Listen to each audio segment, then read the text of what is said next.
Yeah. All I need is one mic. Yeah. All I need is one mic. Hey everybody, welcome back to One Mic, where I watch shit so you don't have to. And today I'm here to talk about episode 6 of Hulu's 9 Perfect Strangers, entitled Motherlode. Pretty sure this episode title, Motherlode, is referring to the motherload of head trauma, internal head trauma, that Heather and Masha appear to be going through over the death of their children. We got a pretty big reveal here that the flashbacks or hallucinations, whatever it is that we've been seeing Masha deal with, which up to this point, I thought she was remembering herself at a younger age. I thought these were images of her as a kid. We found out this is actually a kid that she had that died from being hit by a car. We also found out, well, I can't say found out, but experienced Heather having not just Heather, actually all of the Marconis having a collective hallucination of seeing Zach. So Heather sees Zach and they have an actual conversation, and it is revealed, I guess, to us that Heather may have been aware that a side effect of Zach's asthma medication is suicide.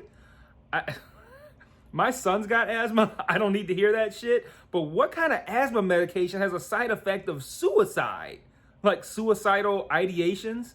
That's wild to me. I wonder if that's true. Like if there are actual asthma medications that have that as a side effect. But I want to start here because there are a few things that come of this that I wonder. I wonder how these things are going to play out over the course of these final 2 episodes. And I have some, I guess you could call it theories. I haven't really thought them through yet. Some of them popped in my head literally while I was talking just now. But the show, I want to start with this episode. This episode was good, but I think that I feel like this show is moving at a snail's pace. I feel like this is something that this is an 8-episode series. I feel like this could have been like 6. We get very little movement each episode. There's times where I wonder, like, why was this even here? Like, I'll talk about it later, but Francis had an hallucination of a miniature version of Paul singing Cabaret, and it's like, okay, you guys are really hammering home her issues over this Paul guy. Like, what was really the point of that scene?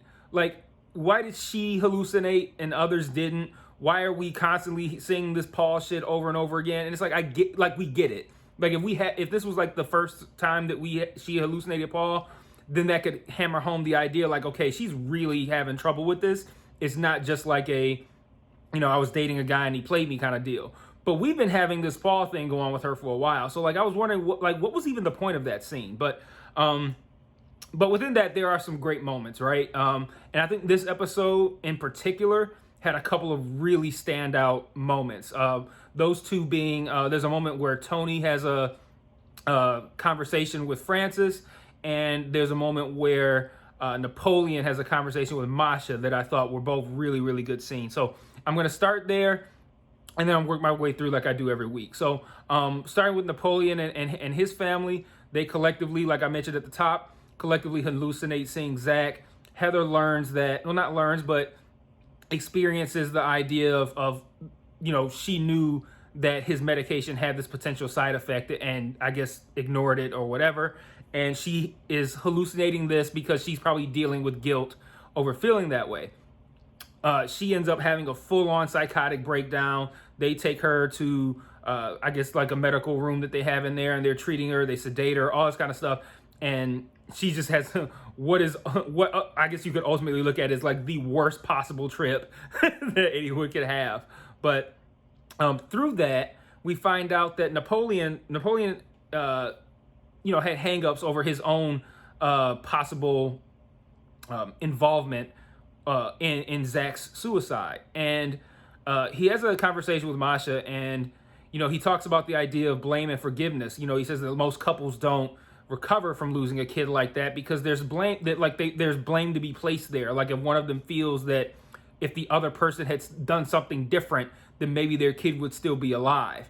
And that level of guilt and guilt on one side and blame on the other usually results in the ending of a marriage. And Napoleon says that, he thought that when he blamed himself for oversleeping, that he was scared that she was going to leave him. And then he goes, I don't know, now that the shoe's on the other foot, I don't know if I could forgive this. And I thought that was like a really powerful moment, like that realization of like, I was concerned about this whole time, and now that it looks like, it's like you automatically kind of go to, you expect him to kind of be like, now that she was on the other foot, I can kind of understand, and maybe he's gonna be more open. And he goes, yeah, I don't know if I can forgive her. And he says, Masha says something like, but you love her, or something like that. And he says, like, I don't think that's enough. And I thought, like, man, like, that's some heavy duty shit, man. And Michael Shannon's been incredible in this series. He's incredible in most things, to be honest. And yeah, I thought that was a really great scene. And yeah, it gives you a lot to think about. It really does. That's something that no one wants to go through. I have 3 kids myself. I don't even want to think about that kind of shit. But that's all of this feels real. Like that. Like, and when I say feels real, I mean like this feels like the natural progression of human emotion in that situation. Like the idea of like there's probably that initial grief, but then there's probably going to be a space for blame, whether you're blaming yourself, whether you're blaming your partner, whoever that may be. And then maybe you end up in a place of acceptance and forgiveness, or maybe you end up in a place like Napoleon may be at, where maybe he doesn't know if he can actually move forward and do that. He said something like, she reads the label on every little food thing before he puts it in. Like, that's when you could feel like he was really really unhappy with with the feelings that he was feeling at that time. And I thought that was a really great scene. And the other great scene that I want to talk about was with Tony. So I'm going to kind of move into talking about Tony and Francis, who are slowly evolving from 2 separate people that I talk about each week to talking about them as a collective pair. And they make out. I can't even say share a kiss. They were making out. They make out. I think that's earned. We've seen them kind of progress from episode 1 to where they run into each other on the side of the road, and it's a very aggressive conversation and very venomous. And we've watched them kind of progress into a place where, they become comfortable with one another. They start to like one another. The moment felt earned. And then afterwards, Tony goes like, have you ever thought about not going on or not moving forward or something like that? Something that implied killing yourself. And Francis kind of is like, that's kind of a mood killer. But then he goes on to say, like, once he, before he came here being Tranquillum, he was feeling that way a lot. And he talked about, over the course of his time and over the course of him interacting with Francis, that day was, he woke up and thought about painting his house and getting a dog and taking her out to dinner. And I thought, like, this is a very heartwarming and well written way to convey the idea of getting past something like that. Because for me, the implication in him saying that was that prior to that point, he wakes up every day thinking about killing himself. And that now that he's here and he's with Francis and he's having these experiences, this was like the first time in a long time that he woke up and thought about having a normal life. And I thought that was a very powerful moment. Like, just when I kind of like sat in that and thought about it, I thought that was pretty deep shit. So really good moments there that I really enjoyed. And I think that those 2 moments really helped elevate this episode for me. But again, it is moving at a snail's pace. Like I feel like, we get good moments, but the movement is just very minimal each week. So now I'm going to kind of go through some of the characters, and I want to talk about some of the thoughts that I have on, I guess, like some theories that I might have. So, excuse me. Lars has a dream about being bullied as a kid over his sexuality. And Masha pops in and she explains to him that she's basically triggering these things. And she gives him a phone to record whatever happens that day. That, we find out that day that she intends to increase their dosage. She lays out some rules about a buddy system and avoiding water, all that. So I'm thinking like, okay, whatever's going to happen in this episode is going to be wild. And he's going to be recording it. And they don't do anything with it. And I'm not saying that they're not going to. Like, maybe that will happen in the next episode, and this will be something. This idea of Lars recording stuff is going to play out over these final 3 episodes, including, when I say 3, I include this one. But I thought it was going to happen in this episode, and nothing came of that. He records Carmel, but nothing particularly shocking or useful comes out of that conversation or that recording, unless there was something that we didn't see that happened there. But I don't know. I felt like they were setting up at the beginning of the episode something really big with him recording these, recording whatever happens once they get high. And then he doesn't record anybody. He only records Carmel, and she's not high. She's not saying crazy stuff. So, like, I don't know. That was a weird thing to do, to not pay off at least in the immediate sense. Like I said, there's no rules that say you have to pay that off same episode, but I don't know. It just felt like they were building up for something big, and ultimately nothing came of that. And I think that just kind of ties into how I feel like Lars' storyline has just been, like they're not giving him much every week. He's getting, like I said, it moves incrementally, but like we get Tony, Francis, and the Marconis, like we get something with them every week, and it feels like Lars, Ben, and Jessica just don't get much to do. And again, that's the problem when you have such a big cast like this.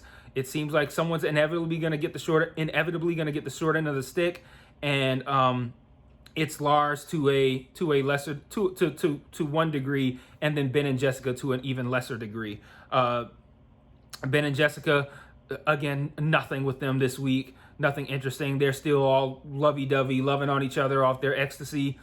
And there's a moment where Jessica hallucinates her nose falling off, and that's it. Like, why are they even here? Like, I still, like, we're 6 episodes in out of 8, and compare the depth of what is happening with the Marconis, what is happening with Tony, to Ben and Jessica supposedly just going there to work on their marriage, getting on ecstasy and being fine. That is the entirety of their storyline so far. What the fuck? Why are they here? And it really pains me to see them not get more to do, because they were the ones who felt like the most normal people. And I thought that they were going to play this like, yeah, these two don't have anything really important going on, and then they're going to turn out to have something massive going on. But like I said, we're 6 episodes done out of 8, and their storyline is pointless. Like, they don't even need to be there. They're not doing anything to impact the other members of this group. Like, it seems like their problem is solved by ecstasy, so just go back home and take X and you'll be fine. Like, I don't I don't know what the point of them is. I really don't. And then lastly, out of the guests is Carmel. We get a big reveal here that Carmel actually showed up because Masha had an affair with her husband, and she kind of wanted to, like, I guess not stalk her, but like just learn her and see, like, okay, what about her made my husband attracted to her, and maybe I can become that and win him back. It's a very sad kind of a mindset, right? Like, you sad in the way that, like, you feel bad for her, that's what she's going for. And they send out the idea that maybe Carmel is the one who's sending the threatening stuff. I don't buy that. Again, too obvious. And then that's also like what's happening with whoever's stalking / threatening Masha is very calculated. It's very planned out. That's not Carmel's MO. She's very passionate and spur of the moment, like, oh, I'm fine, and then now I'm flipping out. She's not planning out, like, me take these pictures and say, like, that doesn't fit Carmel to me. So if it turned out to be Carmel, I wouldn't buy that. But I don't think it's her. But one thing that does interest me, though, is it looks to me like this shooter is black. And then I wonder, is like, okay, now is it her husband that did this? And then I also wonder as well, now we know that Masha is going through or has gone through something similar to what the Marconis are going through. And Napoleon talked about the idea of not being able to forgive and blame. And it makes me wonder if, the show's been telling us this whole time, and not telling us, but insinuating that whoever it is that's stalking / threatening Masha, it's in response to whatever happened with these Connollys that were there. Which what I gleaned from the episode is that She tried something similar to what she's about to do with Napoleon and Heather. She tried it on these Connollys and it didn't work out. And I think the show has been trying to get us to believe, based upon how the shooting always corresponds with what happened with the Connollys, that the two things are related. And now I'm starting to wonder if maybe she was shot because of, maybe her husband or whoever blamed her for what happened to their kid. And maybe it was in that kind of retaliation. But like I said, it looks like a black guy to me, and that didn't look like a mixed kid. That looked like a lily white Nicole Kidman kid. So I have no idea. But a couple of theories that I just thought of just while I was talking. Like, no, this seems like something that might be happening. I don't know. But yeah, I don't know if that's what it is. But I feel like there's some sort of red herring here with trying to tie the shooting in with the Connollys. Like, I feel like the two things might not be related. Or maybe the threatening texts or whatever have to do with not, they have a "you're next" vibe. And again, we've been tying that in with these Connollys or whatever this is in this flashback that we don't see. And maybe it's tied to, the father of her kid. So could be that, but we'll see. Last thing that I want to talk about, and I'm going to talk about this briefly. Delilah clearly has severe hangups over what happened with the Connollys. She sees this apparently happening again with the Marconis. She propositions Yao that they leave together. And I feel like, I don't think that Delilah's the one sending the threatening messages either. I just kind of gave my theory on that. I feel like it's going to be the father of her dead kid. But I am curious how this is going to play out, because they've been kind of like building toward this idea that Delilah's going to really lash out or do something kind of, not crazy, but do something like extreme. And I'm wondering if Delilah is going to do something extreme. Kind of seems like that's the direction we're headed. So I'm going to wrap this one up. Solid episode. Again, the show is moving a lot slower than I would like. They're underserving Ben and Jessica. They're underserving Lars.